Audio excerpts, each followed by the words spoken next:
So then he called his friend Tyler and asked him if he had wanted to go, and Tyler said, no, I'm staying home tonight. So Chad just went ahead and went. Anyhow, Randy woke me up at 1 o'clock, said Chad had been shot, and that his ex-girlfriend had called him, and we had to get to the hospital. So I'm just trying to wake up, hearing all this. As we're going down the road, I'm calling York Hospital. They're telling me there's nobody there by that name. So then I'm thinking, okay, I tried Memorial. Memorial, no, nobody here. And those guys, I could actually tell, were checking. So when we got to York Hospital, we went in, and my husband starts asking for Chad, and everybody's just sitting there staring at us. And they take us to a room, and the door locks. At York Hospital? Yes. So, and they said, somebody come and talk to us. So we sat and we waited, which seemed like for a very, very long time.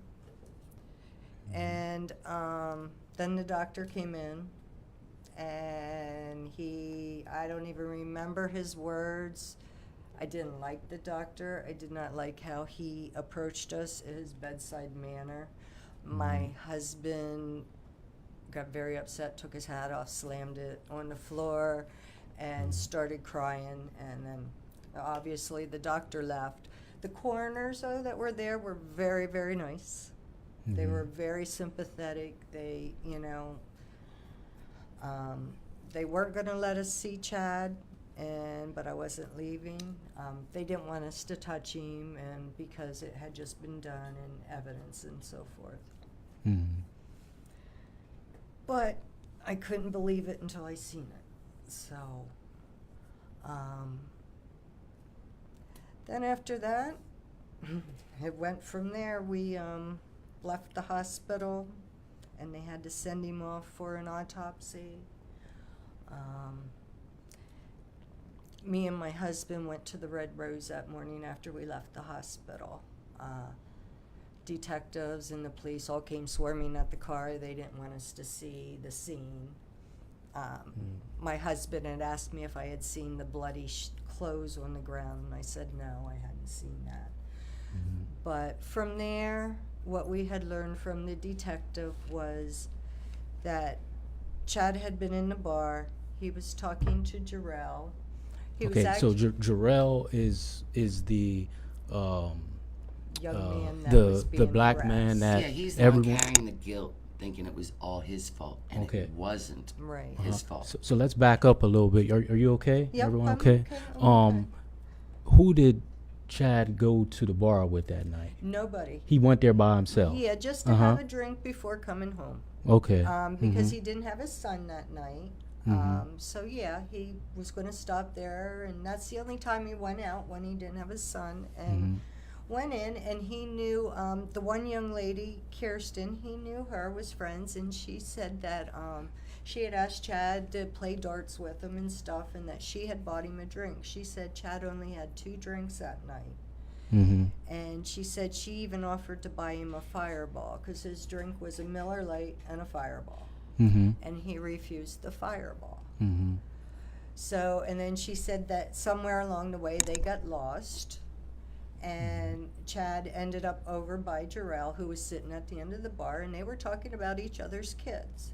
So he knew Jarrell. Yeah, he knew Jarrell. They had met. Did he ever come to the house? No.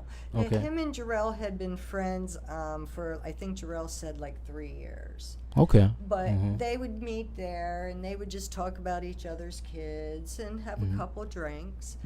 And then that's when the detective told me that James came into the Red Rose, and as soon as he walked in, he started saying, "What are they letting niggers in the bar for?" And now who's James? James Saylor's the guy that shot my son. Okay. Okay. All right. He's a white male. Okay, real quick. Now I know you weren't there that night, but to your knowledge, was he intoxicated? Very. Oh no, sorry. No, James. Yeah, James was. Not No, Jarrell, Jarrell, sorry. because I don't think Jarrell had just gotten there too, not too much longer before Chad. So to did. your knowledge, because you weren't Yeah, there, I weren't there. Jarrell wasn't drunk. No. Did he have any drinks to your knowledge?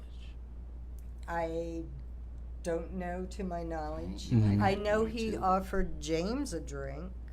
The To man try who to make Yes, Okay. to make peace, because Jarrell did come to our house and he talked to us. hmm And, he said he's dealt with this all his life. hmm And he said usually when somebody acts like that, he tries to be nice and say, hey, man, I'll buy you a beer and a shot and want to shake his hand. So what you're saying is Jarrell offered this James person a drink after he verbally assaulted him with the Yes. N-word. Go Yes. figure. And He then, wanted to settle it. He didn't Yeah. want that. So this James, he just walked in and immediately just started hurling those epithets. yeah, Well, let's add after he got kicked out of another bar. yes. That same night. Yeah, Yes. 11 o'clock. He got Now, how'd kicked y'all out learn that information? through other people that saw him there. Okay. Saw him get kicked out. Mm-hmm. And about the time was probably about right till he dilly-dallied to the Red Rose. So he was fired up. So, And then, by God, let there be somebody of color in his bar. But let so me to back so up. to your go ahead, I'm Miss sorry. Miss White. I just want to back up because I was told something else just recently, okay? And it's only what I was told, so I can't say it's legit or true. Mm-hmm. But from what I was told was Mr. Sawyer was at the Glad Crab with either a brother or a cousin, Philip? and he got kicked out of the Glad Crab for fighting. Mm-hmm. Anyhow, That's another bar in the area. Yeah. Dallastown. So this brother or cousin went outside with him, and he said that he had a gun, and he asked him what he was going to do with that, and he said, I'm going in there and start shooting everybody. And this other person told him, no, I don't want nothing to do with that. You take me home. Mm-hmm. So from what I understand, he took him home, and then he left there and went to the TI.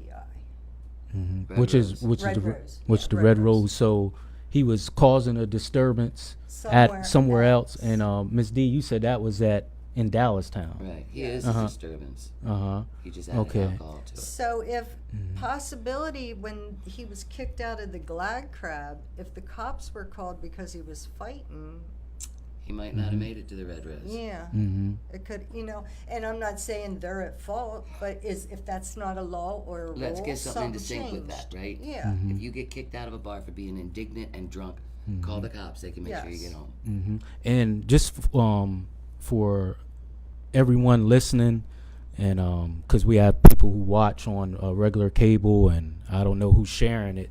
The reason why I'm asking these details in the way I'm asking it, number one, I went to school. My undergrad is in criminal justice, and my master's is in counseling and therapy. I'm a therapist, so I'm very detailed. But I can see going forward with this case, them trying to flip this around, saying that possibly, and I hope you don't mind me saying this, that Chad was possibly intoxicated. Jarrell created an atmosphere that James had to defend himself. Oh, yeah. Do you see this coming? Absolutely. Yeah, I can see Absolutely. it. You don't mind me saying that, No, do you? I 'Cause understand what you're saying. We just tell it straight on this. But I know you. videotape, if they ever would I haven't even seen the videotape yet, which I would like to. There's a video in the bar. They caught it outside. Outside. When he walked out the door, Mm-hmm. he was caught on camera, and everybody knows that he parks to the right all the time. Well, Talking about this James fellow. no, that's where Chad parked. Was Oh, to the Chad. right. Okay. Why he went to the left wasn't to go to his car. He probably just went, hypothetical. Mm-hmm. He probably just went out and said, hey, man, you just need to go home, get some rest. This got blown out of proportion. Mm-hmm. I don't know if he got a chance to open his mouth, but I could almost hear him saying something to that effect. Just instead of getting always it out of his being the mouth- peacemaker. Uh-huh. So, to your knowledge, how long did this nasty exchange go on inside with him walking in, calling Jarrell the N-word, and then Chad steps in. To your knowledge, what did Chad say to defuse it? Did he? To your Chad didn't knowledge? say nothing to James when Okay. after Jarrell offered him the drink and that, and his comments was, "I ain't drinking no alcohol," and the bartender escorted him out.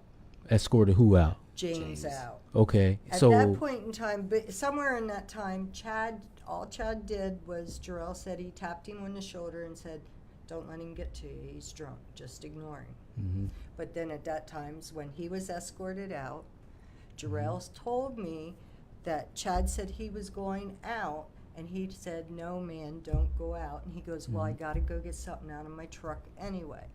So he was. Chad said he had to get something out of his truck. So he was on his way to talk to that kid. Mm-hmm. Still trying to calm him down. Yeah, I Now, think to he your told- knowledge, did Jarrell know this James fellow? He's. Previously known? I can't remember. I'm thinking he did know him, but not being friends to know of him. Right. But yeah, Mm-hmm. I mean, because from everybody that I've talked to, this young man was not a very nice man at all. He doesn't sound like it. No. And from the pictures I can see of him, he his eyes and that, he doesn't look like he would have been a very nice man. But Right. And I may have already asked you. This is so much information. I can't express enough both of y'all courage to come on here and almost relive something like this. Did Chad know? Did you say he knew this guy previously? he knew him. But Are they don't know about if the they were same friends. age? He's a year younger. James is a year younger than Chad. Okay, so so he would have they're- been a grade below. So he knew All the of way him, through but school, but- not being friends. Knowing But how he was. but Yeah. they went to the same school, most Yes. likely. Yes, they both Wow. went to Eastern. Yeah. Mm-hmm. Yeah. Do you think he was that? There's no excuse for this. So are they saying that he was that intoxicated that he didn't know what he was doing? Is that what the narrative is? Well, of That's why? what his narrative is, because he Yeah, doesn't remember I anything. was also heard that he had a bag of cocaine that he was snorting too. Mm-hmm. But and then when they said about the video and stuff, they said that when he left, he went to the wrong truck to try to get into it, Mhm. and then he pulled a gun out of his pocket and shot at the building. So that means he had to have that gun in, In the bar. Right. So he went in there with the gun, Looking for just trouble. just Yes. like he probably. Well, ain't no probably. They're saying that he had the gun with him at the previous bar where he Right. was being disrupted. So if And he had also said, "I'm going to shoot." Now, when he made that statement, "I'm going to shoot people," did he say that at the first bar or at Red Rose? supposedly at the first bar to Outside. this guy that was with him. Yeah. Okay, Who he didn't said want that any at the parts first of it. bar. Yeah. hmm Now, did he come in? To your knowledge, did he come in Red Rose by himself, or did he have someone with him? No, he's by himself. himself. He was by himself. Yeah. Is he the only person that was arrested for what happened to your son? Yes. Okay. Yeah, he hit an Uber car trying to get out of the parking lot after he shot Chad. So the damage to his truck matched the damage on the Uber car. Mm-hmm. And what we're hearing, nothing's gospel. It's your story, my story, and the truth all the time. But they're saying, well, he just took off. He went home. He had an apartment below his parents' house. Mm-hmm. He didn't remember anything, but then the cop said, "Where's your gun?" He knew right where that was. Mm-hmm. So, so backing up into the bar, when he came in and he's saying the N-word, and Jarrell offers him a drink. To your knowledge, what happened after he offered him the drink? He said, "I don't want that." Jarrell said, "I am not drinking no drink that nigger's drinking." So, Okay.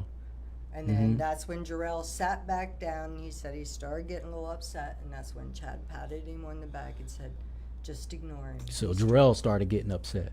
Well, a Well, little bit, yeah. because he says Right. usually when I offer somebody a drink, he goes, usually they It'll take diffuse it. it. It'll calm down. Everything Yeah, will be okay. it'd be okay. But this the most guy part. wasn't letting it go, and he was loud. So if they wouldn't have removed him from the bar at that point in time, He could have started shooting right in there. yeah, I mean, it could have been worse. So, And- and the more I hear of these things, the more it hits me of how much of a hero my son is. Right. I mean, That's Not what At we. even thinking first, about it it, was, though. Chad's thing. That's what he does, But it's sinking into me